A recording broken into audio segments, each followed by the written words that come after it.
Right பேசுங்க. வணக்கம். என்னோட பேரு ஹரிஹரச்செல்வன். நான் வந்து சாம்பவர் வடகரை ஹரி பிரியாணின்னு ஹோட்டல் வச்சிருக்கேன். ஒரு 11 கடைகள் வச்சிருக்கேன். தென்காசி, கேரளாவுல.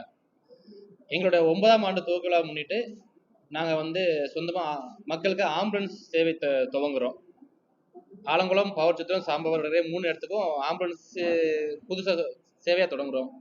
இதோட காரணம் என்னன்னா, நாங்க ஆரம்ப காலத்துல என்னோட 10 வருஷத்துக்கு முன்னாடி என்னோட மனைவியோட பிரசவ நேரத்துல என்னோட ஊர்ல இருந்து அவசரத்துக்கு செல்றதுக்கு ஆம்புலன்ஸ் கிடைக்கல. அந்த நேரத்துல கொஞ்சம் கிடைக்கல. நம்ம கிட்ட அந்த அளவு வசதி இல்ல. சரி, நம்மளால வளர்ந்து வந்தா ஏதாவது ஒரு செய்யணுங்கிற நோக்கம் 10 வருஷமா மனசுல இருந்துச்சு. இன்னைக்கு சூழ்நிலைக்கு 9ஆம் ஆண்டு துவக்க விழாவுக்கு ஏதேதோ ஆஃபர் கொடுத்து பண்ணலாம், வியாபாரம் பண்ணலாம். ஆனா மக்களுக்கு ஒரு சேவையா செய்யணுமே, அவங்களுக்கு ஒரு பிரயோஜனமா இருக்கணுமே அப்படிங்கிற எண்ணத்துல இந்த ஆம்புலன்ஸை துவங்கியிருக்கோம். முடிஞ்ச அளவு குறைஞ்ச கட்டணத்துல நாங்க ஒரு திட்டம் போட்டு வகுத்திருக்கோம். ஏன்னா எல்லாத்தையும் ஒரு 3 ஆம்புலன்ஸ் இருக்கும்போது நம்ம இலவசமா கொண்டு போறது வந்து ரொம்ப கஷ்டம். அதனால குறைஞ்ச கட்டணத்துல அந்த பெட்ரோலுக்காக வேணும்ல அந்த கட்டணத்துல நாங்க இதை வந்து மக்களுக்கு தொடங்குறோம்.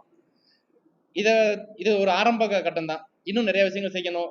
என்னோட என்னோட வளர்ச்சி நாங்க வளர வளர எங்களோட முடிஞ்ச அளவு மக்களுக்கு ஒத்துழைப்பு இந்த முடிஞ்ச விஷயம் செய்யணும்னு நாங்க ஆசைப்படுறோம். அதோட முதல் கட்ட நடவடிக்கை தான் இந்த ஆம்புலன்ஸ் சேவை. நன்றி.